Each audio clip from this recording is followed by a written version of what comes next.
internautes yeex téléspectateurs yi LMPROD ñu ngi leen di nuyu di leen jaajëfal di leen dox itam seen wàccuwaay waaye di leen dalal seen émission en terrasse daanaka ndox ñëw na fii li nga xamante ne nag moom mooy fête décembre bi ak sortie de reportage yi moo taxoon émission bi def benn stand by waaye tey nag on va parler li nga xamante ne moo soxal parti Pastef notamment Pastef bële bi nekk commune de Rufisque Est daanaka boo xoolee ay guerre de positionnement am na fa si seen diggante tey ñu si ne am na wàllu plaisir d'accueillir notre plateau ki nga xamante ne nag moom mooy Moustapha Bassel di secrétaire général di boobu parti fële ca commune bu Rufisque Est Moustapha Bassel ñu ngi lay nuyu di la jaajëfal monsieur Bassel. waaw Khalifa maa ngi lay nuyu di la gërëm ci invitation bi. merci di wax ni maa ngi gërëm aussi sa équipe technique yëpp. Vraiment di rafetlu émission bi. alors biñ ma woowee wax ma ko dama ni man sama devoir mooy ma ñëw. Comme ça ñu mën a échanger ci situation bi nga xam ni actuellement moom moo am suñu côté. voilà donc vraiment maa ngi koy rafetlu di ñaan yàlla aussi liñ fiy wax tey na nekk wax buy boole. wax buy fédéré mais surtout wax buy leeral aussi pour l'intérêt de tout le monde. voilà am na solo bu baax ñu ñoo lay gërëm ci accord bi nga xamante ne jox nga ñu ko par rapport ak invitation bi wax naa ko sànq vous êtes le secrétaire général. Du parti Pastef au niveau de la commune de Rufisque Est. daanaka tey temps yi atmosphère bi xaw na jaxasoo naka ngay gérer loolu en tant que waaw en fait xam nga aussi il faut que ñu comprendre jéem a dédramatiser un peu. parce que on a parlé de guerre de positionnement da ngay dégg ay wax. mais bon j'avoue que sans nier la tension. bon yëggaguñ ci guerre de positionnement. exactement bon. Maintenant il est clair que li am nii. bon man je pense que graaw suñu comprendre voilà justement parce que effectivement boo xoolee pratiquement depuis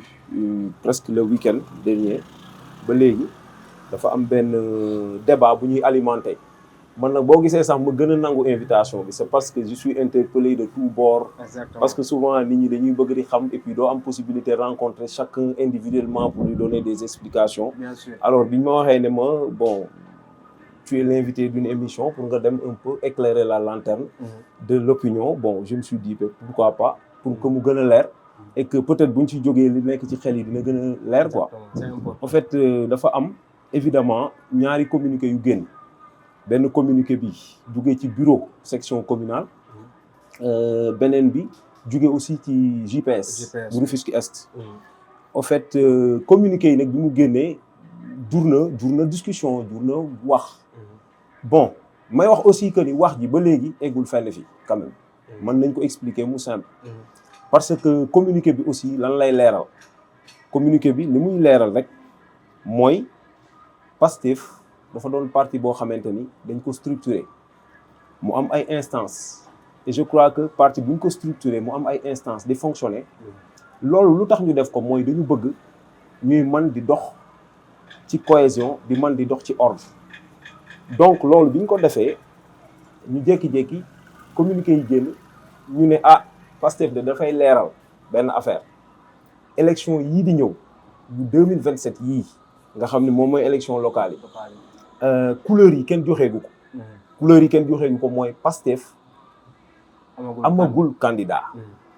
c'est important à savoir. Pastef amagul candidat. Maintenant dafa am nag loo xam ne il faut ñu préciser ko.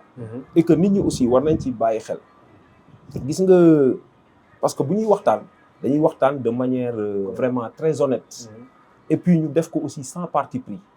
parce que en fait mën nga nekk facilitateur mën nga nekk. loo bëgg a doon mais li gën a kii ci politique li ci gën a doy waar mais bul soxla nekk juge parce que déjà yow tu es qui pour juger donc je ne suis pas là en juge. man tu es là pour éclairer. Voilà moi je dois être un garant de l'équilibre de la paix et de la stabilité dans le parti. Exactement c'est bon rôle après tout. Très bien. Exactement su ma ko deful sax on devrait me poser la question yow lu tax bon voilà. donc dafay am fu muy toll wax bu ëpp bu bëri baaxul mais boo waree wax pour leeral je pense que mën na am njariñ loolu nag moo gën a tax ma ñëw parce que communiqué yi bi mu génnee dafa am lu mu leeral dañ leeral ni parce que joxeegul couleur bi li ko waral nag buñ ko waxee pour mu leer dafa am coow bu am comme ni ko ñëpp dundee laa ko dundee gisee ko noonu mais loolu parti bi daf ci am taxawaay te ñun taxawaayu parti bi la ñuy taxawee du ñu taxawee taxawaayu nit. c'est important. donc dañu gis ne candidature dafa am commencé génn muy lu normal lu légitime parce que foofu aussi il faut mu leer dafa normal dafa légitime. c'est important. et pour clarifier dafa am li ñuy wax ñu ne moo indi coow li ñu ne lan la ñu ne dafa am ku déclaré ni candidat le coordonnateur di ko nuyu au passage. exactement en la personne de Pape Baba Mbow. nga xam ni moom aussi adjoint au maire la ci commune bi. voilà moom dafa am ay ambition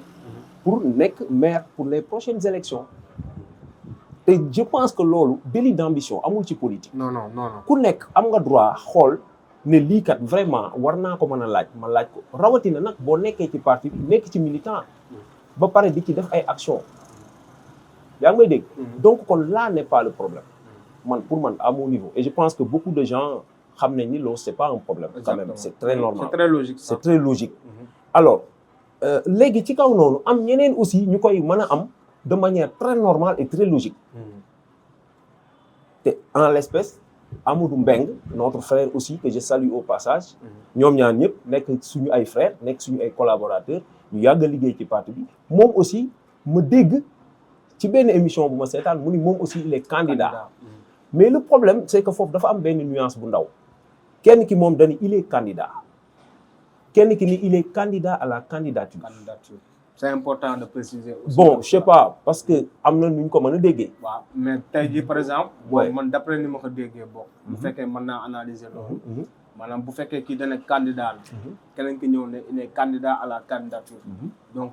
day appeler ki nga xamante ne moo laajoon candidat pour ñu démocratiser li nga xamante ne mooy les instances du parti aussi. parce que gis nañ que ces élections législatives yi. ñi nga xamante ne ñoom leen sélectionné ci wàllum liste nationale yi. ñoom ils sont c'est leur commune ou bien leur département ñoom ñoo leen investi de passer le parti passer en tant que tel. au fait léegi nuance bi ci am bon nuance la mais mën nañ ko leeral. au fait moom bi mu ne je suis candidat Pape Baba bi mu ne je suis candidat dafa am ñu ne pourquoi muy wax je suis candidat il doit dire je suis candidat à la candidature. bon am ñu ne moom am na droit wax je suis candidat am keneen ku ne moom il est candidat à la candidature. mais loolu am na lu ci parti bi wax. donc man je pense que man tey fii sama wax compté wul de. waxu parti bi. waxu keneen compté wul waxu Massamba compté wul. léegi lu si parti bi. voilà très bien dañu wax ne candidature dafa am période boo xamante ni au niveau national ci biir Pastef boobu bi ma bokk nga xam ne man moom laa xam moom laa maîtriser ci laay wax. te bu ma ci paree dinaa la jox ay exemples. exactement maanaam wàllum candidature dañ ko organiser structuré ko. maanaam yow soo bokkoon Pastef tey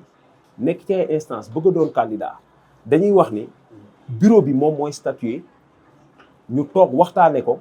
mooy li nga xam ne mooy le cadre ou l'instance habilitée à débattre des candidatures buñ ci paree ñoom am na mode buñ koy désigner ñi ko bëgg ñëpp dañuy toog ñu ne man de je veux être candidat kii ni il veut être candidat kii ni il veut être candidat. bien sûr. maintenant à l'issue de ça ñu toog ñu ne léegi lan moo possible te Pastef nag maa ngi wax ne parti la boo xam ne tant que le consensus est possible ñun vote duñ ko privilégié. exactement. parce que ay frères bu ñu nekkee tant que ñun ñaar mën nañ waxtaan ci dara ba déggoo ci méngoo ci rek buñ ko defee dafay gën a moralement dafay gën a rafet. kenn bañ a xëccoo bon ñu dem ci. bu fekkee loolu dañ ko def mu am ci candidat yi nga xam ne dañ bëgg am ci ku ne man de bàyyi naa diw su boobaa ñun ñëpp ci bureau bi ak kuréel bi yëpp dañu naan ah kon nii diw mi de bàyyi na diw kon diw mii mooy candidat bi mais dans ce cadre bu ñu waxee diw mooy candidat bi léegi moom léegi dafay wax ni moom mooy candidat wu Pastef léegi daf ciy am droit dafay wax ni moom mooy candidat wu Pastef parce que c'est à l'issue de ça qu'il a été désigné parce que en démocratie li ñuy wax mooy on ne dirige pas parce qu'on veut diriger mais on dirige parce qu'on est voilà démocratiquement élu ou accepté. c'est important. parce que loolu moom moo lay jox après légitimité. yaa ngi dégg. exactement léegi bu fekkee loolu mënul am dañuy dem ñu ne ah kon kat ay la yéwén mënul am nañu voté man boog yi ma fekkee yëpp nañu voté bu ñu voté nag ki ëppale ay voix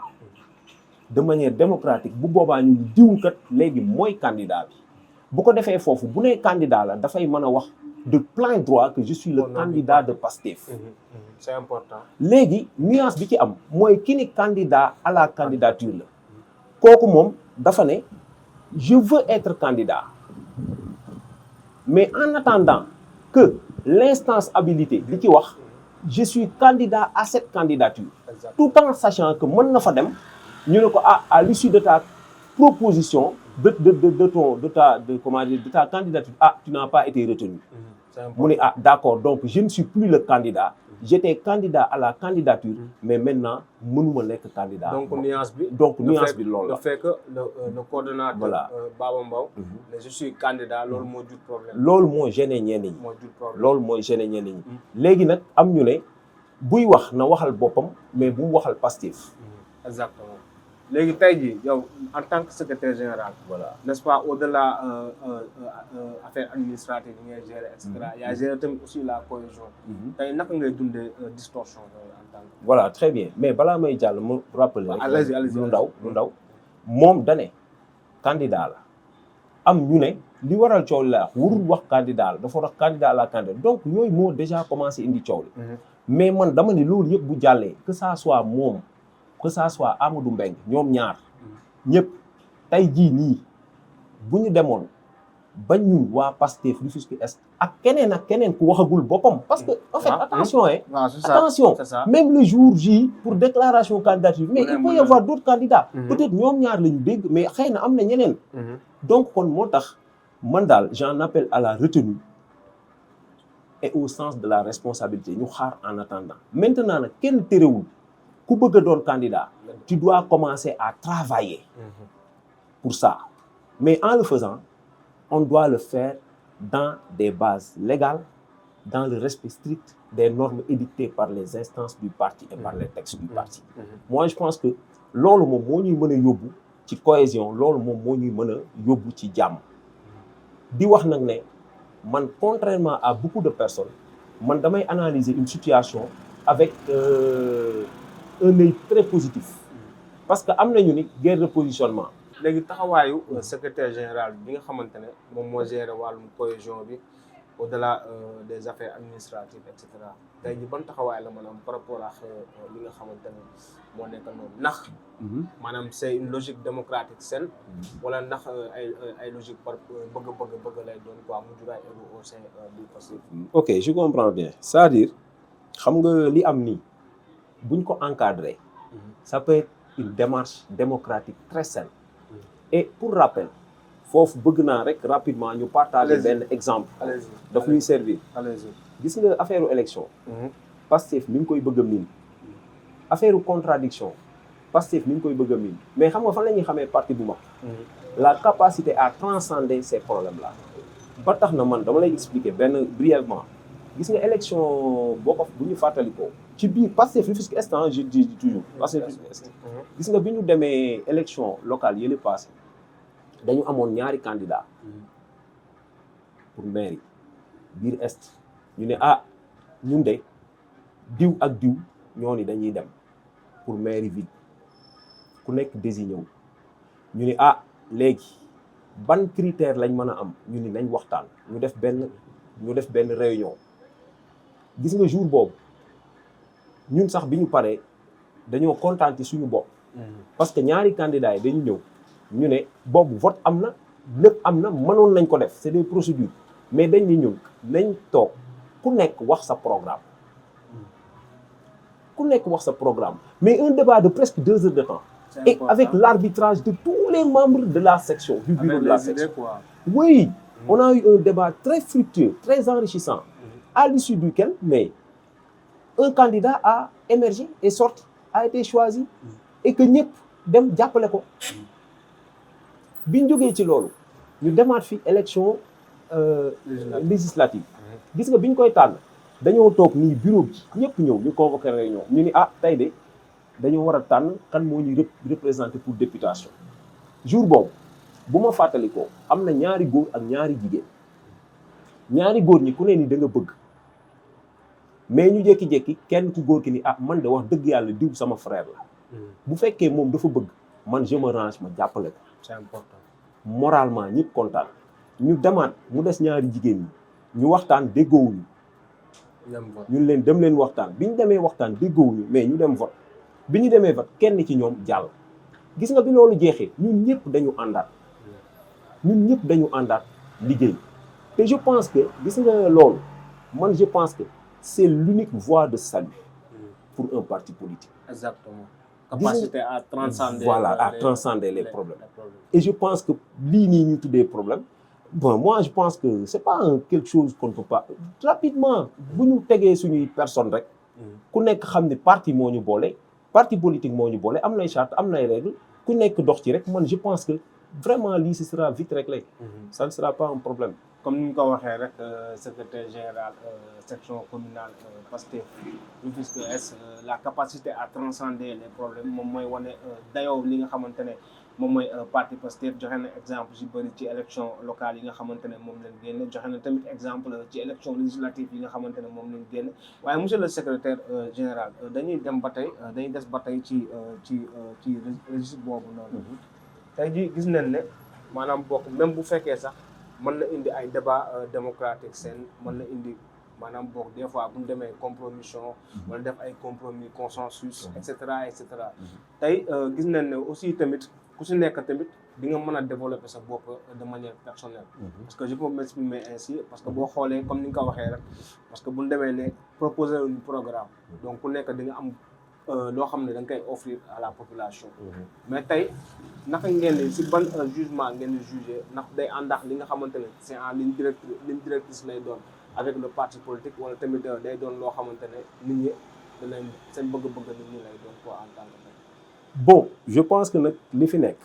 mooy li gën moom mooy aligné wu ci ligne directrice su parti parce que tey soo bokkoon ci équipe bu football da ngay aligné wu ci système mu entraîneur boo bokkoon tey ci benn daayira dafa am ay charte da ngay aligné wu ci daayira bi donc pour être cohérent même en politique aussi bu amee dañuy aligné wu ci li nga xamante ni moom mooy directive politique yi bi directive bu parti bi léegi man ci kaw loolu li may wax mooy bu ñu xoolee bu baax ñun actuellement am nañ un potentiel boo xamante ni ñun déjà dafa baax dafa am parti bi dafa am ay jeunes te gis naa sax ni peut-être laaj bi egseegul mais nee nga bon est-ce que comme que JPS def na communiqué est-ce que dañu weddi donc les instances wala doom déedéet man jàppewuma ko désaveu vous savez pourquoi dafa tolloog ni rek Pastef mooy parti boo xam ne ni ñu ko tëggee bokkul ak les partis classiques gis nga parce que JPS sax JPS moom yaa heureusement boo wax nga ko sax ñoom nee nañ si dañ aligné wu ci li nga xamante ne mooy la direction du parti c'est ça boo xoolee communiqué bi loolu la wax quoi en tant que tel effectivement nee nañ ñoom bokkuñu fenn falaguñu fenn tant que ki nga xamante ne moom la parti bi choisir wala ki nga xamante ne moom la section bi choisir ñoom kooku lañ aligné wu. Et puis ma dolli la beneen affaire gis nga communiqué yi ñaar yëpp est-ce que tu sais que c'est pas un communiqué boo xam ne dafa ñëw rek spontané ñu publier ko. D'abord lorsqu'il s'est agi de parler dañu ne est-ce que il est opportun wala kiiwul ñu def communiqué gis nga biñ ko waxee ba pare dañ ko jël dugal ko ci biir bureau de la section pour que tout le monde soit informé que c'est ce qui est en train d'être concocté biñ ko defee am ñu ne ñoom d'accord nañ am ñu ne ñoom d'accord waaw bi am na ay signataires voilà am na ñu ne d'accord nañ am na ñu ne d'accord mais bi ñu demee ñu ne d'accord nañ bi mu ëppee ci le communiqué bi génn pour montrer rek la démocratie voilà le cheminement logique léegi bi ñu waxee loolu aussi ñu ne débat bi dañ ko war a élargir parce que bureau bi rek néew fi débat candidature dañ ko war a communiquer dañ ko war a élargir impliqué ci JPS léegi chose qui a été faite léegi bi ñu ko defee JPS aussi ñoom bon la majorité était favorable pour la publication du communiqué maintenant communiqué yi génn donc pour dire simplement rappeler que Pastef lépp lu ñu fiy def depuis lors en tout cas de man ba mu fi duggee ba léegi lu démocratique laa fi gis te ñi fa nekk loolu laa leen nawee loolu laa leen nawee ba ci ñaar ñii ñuy wax naan kii ak kële ñoom ñaar ñëpp xamuma leen ci dëngal xamuma leen ci lu dul noonu loolu laa leen mas a xamee te yàgg naa toog ñoom ay réunion yàgg nañ def ay rencontre yàgg nañu liggéey mais loolu vraiment xamuma ko ci ñoom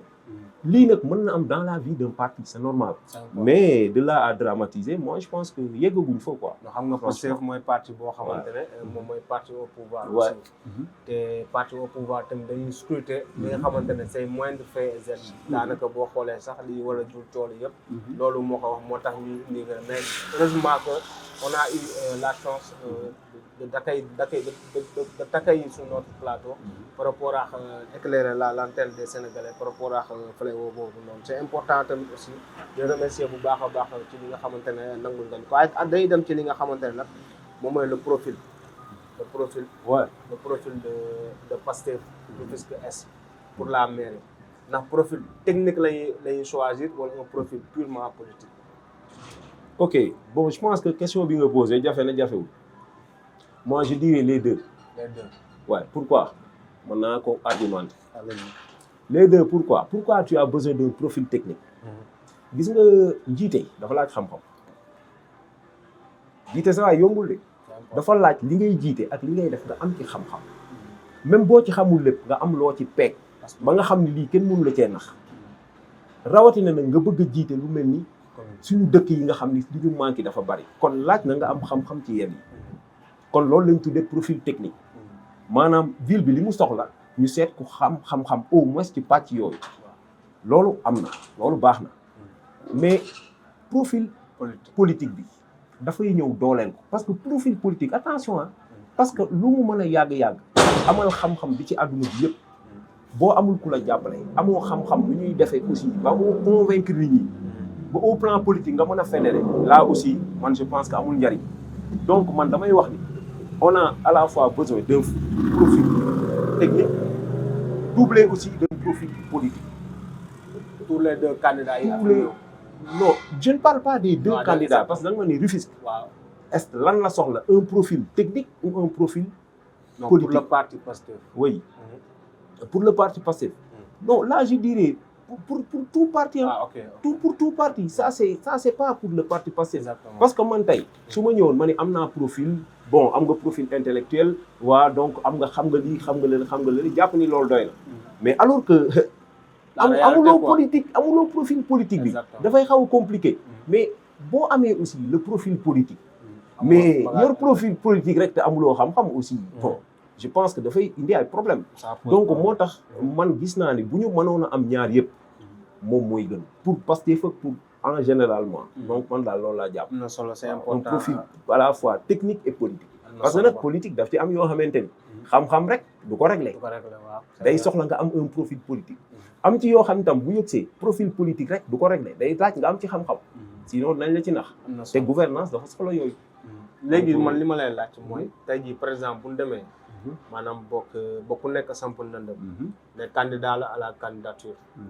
ñu dem ba mënuñoo trouver consensus ndax seen statut dafa prévoir maanaam bokk la direction du parti joxe candidat ok bonne question je pense que yow sa question bi am na solo dinañu permettre ñu leeral lu bëri gis nga bu fekkee élection locale la élection yi les élections ne se ressemblent pas bu fekkee élection locale la kenn mënul comme yi nii di ñëw kenn benn parti bi amul benn droit bu mu am pour ni day parachuter ni moom mooy doon candidat. Exactement. am na nag possibilité yu mu ko mën mais du élection mairie parce que les réalités sont des réalités locales. Et à titre d'exemple aux élections de 2022 yi passé mais ñun on avait un candidat Rufisque Est bi ñu demee proposé ko alors ci kaw ñu dindi turam def fa keneen la base s'est battue pour que ñu restaurer ko heureusement le parti a compris ils l'ont restauré gis nga loolu c'est un cas d'école très bien. Exactement. Donc ça veut dire que bu ñu xalaat loolu parce que loolu parti bi sax du ko def c'est pas dans l'intérêt du parti et de son fonctionnement donc bu ñu ko xaar léegi kay li jar a wax mooy bu ñu demoon tey ba ñaar ñi ku ne samp seen dëgg keneen ñeneen samp seen parce que tam wax ji bëgguma ñu yemale ko rek si ñoom ñaar parce que aussi attention on va vers des élections où les candidatures peuvent surgir de n'importe où loo xamante ni doo ko xam donc moo tax man damay bàyyi ñëpp latitude que ñoom ñëpp ñu xam ni bokk nañ ci mbir mi gis nga bu ñu demoon tey ba mënuñu trouver consensus mais parti bi dafa prévoir ay primaires. Important. Attention. Donc vous avez tout. On a non da ngay dem primaire ñu ne diw ak diw ak diw on va à des primaires ñu voter ki ci gagné génn nekk le candidat il porte les couleurs et tout le monde aura l'obligation de le suivre. C'est important. C'est comme ça que ça marche. am na solo. Et donc man daal je pense que bon restons sur les principes. Restons sur les principes. am na solo bu baax a baax léegi en cas d'éventualité bu fekkee li nga xamante ne nag moom mooy alliance politique alliance locale xam nañ ne élection locale surtout suñu dëkkaat suñu dëkkuwaay yi nii le plus souvent ñii dañ ci dem avec des alliances bu fekkee nag li nga xamante ne moo nekk au niveau commune de Rufisque Est ndax Pastef Rufisque Est section communale. Voilà donc bon ba xam Pastef dafay dem moom rek wala dafay ànd ak keneen. Man nag foofu tontu bi du gudd. Tontu bi mooy xam nga souvent dañuy wax ne li gën a wóoradi ci àdduna mooy maanaam ngay natt asakay mbay mu ñoragul. am na solo. maanaam yaa ngi bay ñoragul nga ne dinaa natt asaka nangam yeggaguñ fa. Et tout dépend de la configuration dans l'espace politique. Donc que Pastef day ànd ak ñeneen que Pastef day dem moom rek loolu mënaguñ ci wax parce que ñun dañu am actuellement ay urgence et loolu j'aimerais rappeler ça à tout le monde urgence yi mooy ñun y a des renouvellements qui se profilent à l'horizon il y a la vente des cartes qui se profile à l'horizon ça c'est un travail de base c'est un travail technique et le président Ousmane Sonko le président du parti a dit aux gens de travailler à la base pour massifier et justement ça qu'est-ce que ça doit nous inspirer loolu mooy actuellement attention les querelles là bu fekkee dafa am muy ci ñun mooy ci ñeneen donc objectif boobu on peut rater l'objectif et l'objectif actuellement mooy fédérer les forces massifier le parti travailler à ce que le parti soit un parti beaucoup plus populaire encore il l'est déjà mais mu gën ko doon ba pare Ousmane Sonko loolu la xam moo tax mu joxe directive yooyu donc kon je pense que li ñuy yitteel actuellement nii ce qui se profile à l'horizon avant de parler d'alliance ou de kii la ñuy ànd ak kële man je pense que am na travail bu ñuy xaar et je pense que loolu soreetul te war nañ ci liggéey war nañ ci taxaw war nañ ci am taxawaay bu wóor bu dëgër boo xamante ni d'abord dinañ structurer waat suñu parti à la base defaraat instance yi renouveler jaay carte yi massifier parti am na solo voilà léegi nag buñ ci yeggee ñu xool voilà scénario bi nu muy tëddee parce que politiquement il faut jamais voilà mais aussi may wax aussi benn affaire parce que ñun aussi bon duñu dem ci par exemple naan ñoo fi man wala dara mais aussi réalité politique am na lu mu révélé exactement xaw ma ku Pastef di àndal ak ku dul àndal là c'est prématuré de le dire mais lépp luy am ça va se cristalliser autour de Pastef te lépp luy am Pastef moo koy polariser et même alliance bu doon am fi mu ne nii Sénégal moom yaakaar naa ni mënatoo fi teg politique di jéem a teg loo xam ni au plan politique nekkul Pastef mooy nekk au centre je ne le pense pas bon. non politiquement. waaw damay rejoindre li nga wax politiquement boo xoolee ci wàllum dayoo moom. parti bi je ne le pense pas donc même buy am ay alliance bon je pense que tout sera autour de Pastef. exactement gis nañ ne tamit commune de Rufisque Est doon na commune boo xamante ne commune bu bëri ay potentiel. boo xoolee usines yu bëri ñu fa. boo xoolee aussi tamit commune boo xamante ne war nañ ko mën a gérer. am na ay défis yoo xamante ne war nañ ko mën a relever. évidemment tey le parti Pastef yan pilier la teg pour transformer commune boobu la. au fait foofu damay rappeler rek benn affaire que ñun nous avons été victimes d'une situation. La situation c'est quelle situation? Au moment d'aller aux élections on avait voulu mettre la main sur le maximum de municipalités pour mën ko transformer de manière durable mais du ma ne sax c'est malheureux peut-être à quelque chose malheur est bon xëy na yàlla noonu la ko tuddee woon moo tax d'où l'urgence de se battre pour récupérer le maximum de municipalités parce que xam nga ni municipalités yu bari nekkul ci loxo Pastef xëy na Pastef ñu nga fa di liggéey ak ñoom mais nekkul seen loxo donc loolu man li may wax rek bu fekkee cas Rufisque la peut-être man à titre individuel mën naa ci am sama gis-gis parce que gis nga dafa am loo xam ne gis nga Rufisque rawatina ñun Rufisque Est fi nga xam ne ñun fa lañ nekk dafa am ñoo xamante ni il faut ñu comprendre ko teg ko base yooyu moom dañ koy teg suñu bëggee suñu dundin ñëw gis nga li nga xamante ni mooy mobilité urbaine je pense que léegi il t'arrive nga jóge 18h nga war a dem pont bi nekk Kër Ndiaye Lo tu as vu c'est vrai que tali bi moo sépare est ak ouest est ak nord du moins est ak nord je voulais dire mais gis nga ni foofu dafa difficile et puis problème bi ci topp mooy am nañ problème assainissement tu vois que les populations se cotisent dañuy dem du ñu dem amati solution xam nga Rufisque nappe bi c'est une nappe affleurante dafay bu xawee kii rek balaa muy wàccaat day yàgg du coup nit ñi dañuy am ay problème fosse septique également problème égout donc loolu tey dafa nekk loo xam ni pour man c'est un pilier important boo xam dafay participer à l'élaboration d'un cadre de vie viable boo xamante ni dina mën a permettre nit ñi ñu mën a dund ci jàmm autre chose la gestion des déchets des ordures c'est un problème et souvent damay tooñ sama gars yi ne leen souvent ñun nag yi day ñëw suñu dëkk yi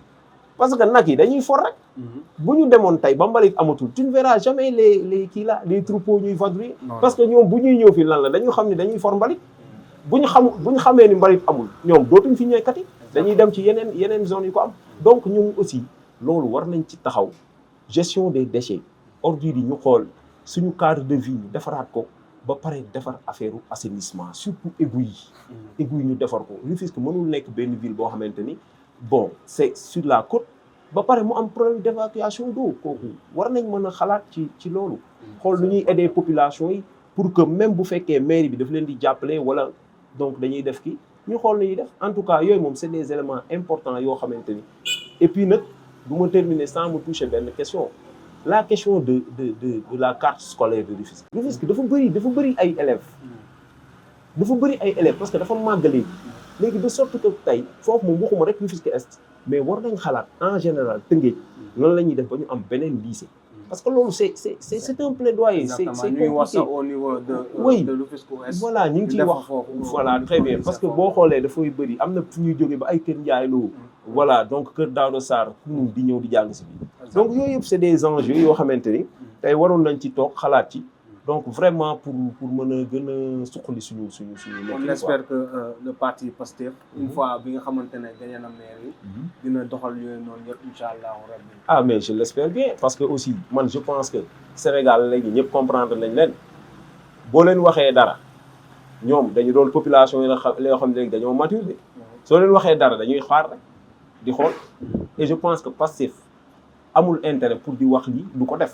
parce que ñun xam nañ ni ñëwuñu pour nax sénégalais yi xam nañ parce que dama lay jox exemple c'est pas pour personnaliser le débat man je me dis que damay toog sax man nan laa def bu dugg ci politique mooy li ma gënoon a bañ sama àdduna man politicien yi mënu ma la woon seetaan man dama amoon benn déglu mais Ousmane Sonko dafa ñëw ma comprendre kon affaire bi ñun ñëpp mën nañ def politique ci kaw ñu teg ko ci njub ak jubal ak jaar yoon ba tax na ñun ñëpp ñu sóobu ci te loolu man rek la mais samay milliers voire des millions de morom ñi ngi fi ñoo xam ne koo ci laaj dal naan man musuma politique Ousmane Sonko laa dégg mu wax ma xam ni politique mën na nekk lu baax mu dugg ci. am na solo bu baax donc je pense que Pastef ku mu wax dara suñu sukkandikoo ñun suñu parti éthique bi ñu woote ku ñu wax dara war na mën a yaakaar ni ñun dinañ ko war a mën a def parce que du suñu intérêt ñu ñëw di la wax loo xam ne voilà et puis voilà donc man je pense que bu ñu ko waxoon état bi ko aussi dinañ ko doxal.